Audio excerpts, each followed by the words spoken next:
CMR shopping mall Dasara ధమాకా offers అద్భుతమైన offers తో పాటు అబ్బురుపరిచే స్పాట్ గిఫ్ట్స్. అసలు రాజకీయం నడుస్తుంది. లైక్ ఒక ఆర్టిస్ట్ ఇంకొకరితో లైక్ భజన చేయడం కానీ లేకపోతే వాళ్ళ వెనక అది తిరుగుతూ ఉంటది ఉంటుందా? ఉంటది ఉంటుందా? పార్టీలు ఉంటాయి ఉమ్, ఊరికే ఉమ్, ఇప్పుడు మేము టీమ్ లీడర్ అయ్యామా ఉమ్, మేము టీమ్ లీడర్ అయిన తర్వాత మా జీవనన్న అంటే నేను జీవనన్న కలిసి కదా టీమ్ ఉమ్, జీవనన్న వాళ్ళ అబ్బాయి బర్త్డే అని చెప్పి మొత్తం అందరినీ తీసుకెళ్లి పార్టీ ఇచ్చాడు ఇంటికి ఉమ్, ఇంటికి తీసుకెళ్లి ఉమ్. పార్టీ అంటే తెలుసు కదా కొంచెం అవును. మంచిగా అన్నీ ఉంటాయి అవును. మటన్ చికెన్ ఆ. బాటిల్ ఆ, అన్నీ ఉంటాయి ఆ, అవి ఉన్నాయి ఆ, అది ఏందో అన్నెసెసరీ కదా బట్ ఉమ్, అది ఎందుకంటే మంచి కోసం అంతే ఉమ్, భజన కోసమే ఉమ్, తర్వాత మళ్ళీ భోజనాలు పెట్టించాం అదేంటి అందరూ పెట్టిస్తారు టీమ్ లీడర్ అయిన ప్రతి ఒక్కరు ఒక షూటింగ్ రోజు భోజనం పెట్టిస్తారు Hmm. నాన్ వెజ్ అది మేము పెట్టించాం Hmm. అది అందరికీ పెట్టించాం కాబట్టి అది భజన కిందకి రాదు అది Hmm. ఏదో ఫార్మాలిటీ అన్నట్టు ఉంటుంది అది Hmm. అది వేరు Hmm. బట్ ఇంక ఇట్లాంటివన్నీ ఉంటాయి ఇది ఏదో మా జీవన దగ్గర నుంచి ఒకసారో 2 సార్లు జరిగింది ఉమ్. బట్ ఇంకా మిగతా వాళ్ళ దగ్గర నుంచి జరుగుతూనే ఉంటుంది మొత్తం అప్పుడున్నంత ఇది మళ్ళీ ఇప్పుడు లేదు కదా. షో జబర్దస్త్ మొత్తం లేదు, తగ్గిపోయింది కదా, పడిపోయింది కదా. పడిపోయింది అంటే ఆ పాత వాళ్ళు అందరూ వెళ్ళిపోయారు కదా అవును. అందరూ వెళ్ళిపోయారు bro. అవును. ఇంకా ఇప్పుడు ఏం చూస్తారు అంటే ఇంకొకటి టైమింగ్స్ కూడా ఈ టైంకే నువ్వు చూడాలి అంటే ఆడియన్స్ కూడా రెడీగా లేరు అవును. ఆడియన్స్కి ఏంటంటే ఇప్పుడు ఆ ఫ్లెక్సిబిలిటీ కావాలనిపిస్తుంది అవును. సో సోషల్ మీడియాలో ఓటీటీలో యూట్యూబ్లో అలా చూసుకోవడానికి ఇష్టపడుతున్నారు అవును. అలా చూస్తే రేటింగ్లు రావుగా అవును. అందుకే ఒక వీక్ లేట్గా టెలికాస్ట్ చేస్తున్నారు యూట్యూబ్లో అవును. చూసా అవును. ఇప్పుడు అవును. అవును. బట్ అయినా ఇంకా యూజ్ ఉండట్లా అవును. అండ్ ఇంకోటి కామెడీ కూడా రిపీట్ అయిపోయిన ఫీలింగ్ వచ్చేస్తుంది మరి ఇప్పుడు మళ్ళీ లైక్ అంటే కొత్త మళ్ళీ పాత వాళ్ళని తీసుకుని వచ్చి మళ్ళీ అవును కొత్తగా జబర్దస్త్ అనేది మళ్ళీ స్టార్ట్ చేసింది. నేను పిలవలే లేదు పిలవలే రియూనియన్ దాని మీద పిలవలేదు రియూనియన్ కూడా పిలవలేదు. దానికే పిలవలేదు మళ్ళీ టీమ్ లీడర్కి పిలుస్తారా దాని మీద రివ్యూ కూడా చేసావు కదా, అలా ఉంటదా అని. నేను ఒక వీడియో చేశా ఆ. అది ఎందుకు చేశానంటే నాకు రాఘవ్ గారు ఫోన్ చేశారు ఆ. ఫోన్ చేసి ఇట్లా మహేందర్ గారు బాగున్నారా అని జనరల్గా అప్పుడప్పుడు ఫోన్ చేస్తుంటారు ఆయన రాఘవ్ గారు మంచి ఆయన ఉమ్. ఆయన ఏదో పర్పస్ ఉంటేనో అని కాకుండా జనరల్గా కూడా ఫోన్ చేస్తారు ఉమ్. చేశారు ఇట్లాగా ఎలా ఉన్నారండి ఏంటి బాగుందా మొత్తం అట్లా అని చెప్తున్నప్పుడు నేను అడిగా నార్మల్గా ఏంటి సార్ ఇప్పుడు ప్రజెంట్ పరిస్థితి ఏమైనా అప్డేట్స్ ఏంది ఇప్పుడు అదే ఫ్లోనాలు అంటే ఏమైనా మారుతుందా అంటే లేదండి కొన్ని మార్పులు చేస్తున్నారు ఉమ్. శ్రీపాద గారు మళ్ళీ వస్తున్నారు ఇట్లా కొన్ని చేస్తున్నారు పాత వాళ్ళని మళ్ళీ తెస్తున్నారు ఇట్లా ఉంది అని చెప్పారనమాట ఉమ్. ఫోన్లేండి అని చెప్పి నేను ఇంకా అదే టాపిక్ మీద ఒక వీడియో కూడా చేశాను నేను యాక్చువల్లీ ఓకే. ఎప్పుడు వచ్చేసావు నువ్వు జబర్దస్త్కి? ఎందుకు వచ్చావు? నార్మల్గా యాక్టింగ్ ఫీల్డ్కి ఎందుకు వచ్చావు? అంటే జనరల్గా నేను జాబ్ 2016లో నేను ఫైజర్ అని ఒక ఫార్మా కంపెనీలో జాబ్ చేస్తూ ఉండేవాడిని బాగానే చదివావు కదా. అంటే బానే అంటే డిప్లొమా వరకు చదివా బట్ అప్పటి వరకు టాపరే అవును. చదివినంత వరకు టాపరే బాగానే చదివేవాడిని మంచి మార్క్స్ ఉండేవి బట్ మా ఫాదర్ నాకు డిప్లొమా సెకండ్ ఇయర్లో ఎక్స్పైర్ అయిపోయారు ఉమ్. ఉమ్. అది 3.5 years కోర్స్ అది ఉమ్. శాండ్విచ్ కోర్స్ అంటారు ఉమ్. So sandwich కోర్సా? ఆ శాండ్విచ్ నాన్ శాండ్విచ్ అని ఉంటాయి అనమాట ఆహా. Non sandwich 3 years okay. Sandwich 3.5 years ఉంటాయి డిప్లొమాలో ఓకే. సో అది ఎందుకు అన్నారో మాకు అర్థం కాదు తర్వాత ఎవడో జోక్ గా చెప్పుకుంది ఏంటంటే ఈ 3.5 years వాళ్ళకి ఇంకో 6 months వేస్ట్ అయిపోతాయి కదా ఆ. ఆ 6 months శాండ్విచ్ అయిపోద్ది వాళ్ళకి కాబట్టి అలా శాండ్విచ్ కోర్సులు అంటారని చెప్పి అట్లా జోకులు వేసుకునే వాళ్ళం అయితే మెటలర్జీ అది ఆ. Diploma in metallurgy um. So చాలా టఫ్ అండ్ థియరిటికల్ సబ్జెక్ట్ అది ఉమ్. దాంట్లో కూడా చాలా బాగా చదివేవాడిని ఉమ్. అంతా బాగుండేది బట్ మా ఫాదర్ ఎప్పుడైతే ఎక్స్పైర్ అయిపోయారో ఉమ్. ఉమ్. మా మదర్ నన్ను 2.5 ఏళ్ళు చదివించడానికి చాలా ఇబ్బంది పడ్డారు ఓకే. సో ఇంకా ఆ తర్వాత అంతకంటే అంటే కష్టం కదా ఆ. సో దాని బేసిస్ మీద నేను జాబ్ కొట్టాను ఉమ్. మా క్లాస్ నుంచి 8 మంది వెళ్ళాం నేను నాకు ఒక్కడికే జాబ్ వచ్చింది మా బ్రాంచ్ నుంచి ఉమ్. సో హ్యాపీ జాబ్ చేసుకుంటున్నా బట్ అక్కడ నాకు ఒక ప్రాబ్లం ఉంది నేను స్ట్రైట్ ఫార్వర్డ్ పర్సన్ నేను ఉమ్. ఉమ్. నాకు ఎప్పుడైనా కొన్ని విషయాల్లో రాంగ్ జరుగుతుంది ఎస్పెషల్లీ అది నాకు ఎఫెక్ట్ అవుతుంది అంటే నేను మాట్లాడతా ఉమ్. నాకు అది జరిగింది అక్కడ ఉమ్. ఏబిసి జనరల్ జి 4 షిఫ్ట్లు ఉంటాయి అక్కడ మాది సి పడింది అనుకో వర్క్ బిలో జరగాలనుకో ఉమ్. అక్కడ జరగదు వర్క్ ఉమ్. ఆ షిఫ్ట్ ఇన్ఛార్జ్ అందరికంటే సీనియర్ మా షిఫ్ట్ ఇన్ఛార్జ్ అందరికంటే జూనియర్ ఉమ్. ఆయన ఏం చేసేవాడు ఉమ్.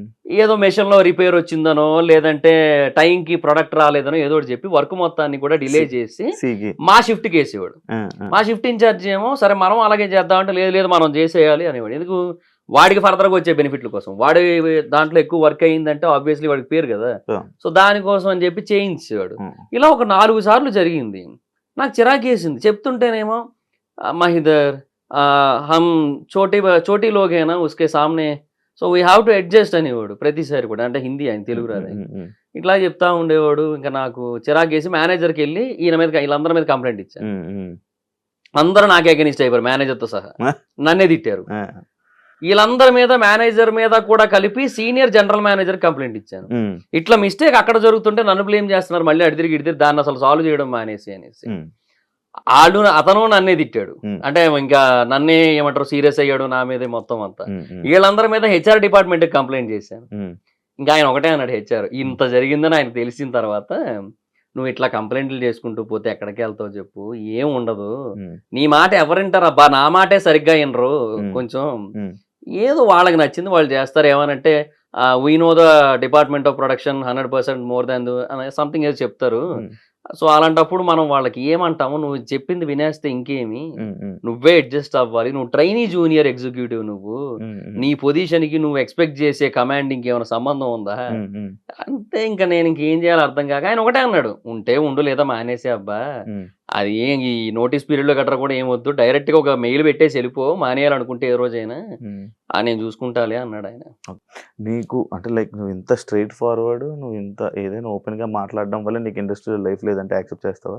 అది కూడా ఉంది, బట్ దాని వల్ల కూడా కొంతవరకు మేబీ నాకు కొంచెం ఏమంటారు ఆ సపోర్ట్, ఆ రీచ్ అనేది వచ్చింది. యాక్చువల్ గా ఆర్పిఎన్కి నేను నచ్చిందే ఆ స్ట్రైట్ ఫార్వర్డ్నెస్ దగ్గర, అండ్ రెండోది నా మెమరీ పవర్ దగ్గర. బేసిక్ గా స్కిట్ లో జబర్దస్త్ లో ఏంటంటే వాళ్ళ డైలాగులు మటుకే వాళ్ళు గుర్తుపెట్టుకుంటారు, నేను అలా కాదు, స్కిట్ మొత్తం గుర్తుపెట్టుకొని అందరితో నేను ప్రాక్టీస్ చేయిస్తాను. స్టేజ్ మీద ఒకళ్ళు ఎవరైనా మర్చిపోతే అందరికీ నేనే అందిస్తా. సో అదొక్కటి ఆర్పిఎన్ నాకు బాగా నచ్చింది, అందుకు తీసుకున్నారు అట్లా. సో ఓకే, ఆ స్ట్రైట్ ఫార్వర్డ్నెస్ నాకు దెబ్బ కొట్టిందిలే కొన్నిసార్లు, అది ఒప్పుకుంటా, నేను బోల్డ్ దొబ్బులు పడ్డాయి నాకు దాని వల్ల, కానీ ఇంకా తప్పదు. ఆర్పి గురించి మాట్లాడుతున్నావు కాబట్టి, ఇదే ఆర్పి సేమ్ ఇలానే ఇదే జబర్దస్తులు ఉంటే మళ్ళీ జబర్దస్త్ తిట్టాడు, దాన్ని నువ్వు యాక్సెప్ట్ చేస్తావా ఆయన మాట్లాడిన మాటలకి? అంటే 100% అయితే చెయ్యను, బట్ కొన్ని కంప్లైంట్స్ అయితే వాస్తవమే. ఇప్పుడు అక్కడ ఎలా ఉంటదంటే రైటర్లకి ఆర్టిస్టులకి ఇంపార్టెన్స్ ఇవ్వకుండా మేనేజర్లకి ఫుడ్ విషయంలో ఇంపార్టెన్స్ ఇవ్వడం అనేది జరిగింది. ఒకరోజు రాజ్ కుమార్ అన్న అని టాప్ మోస్ట్ రైటర్ జబర్దస్త్ మొత్తానికి ఆయనే నెంబర్ 1.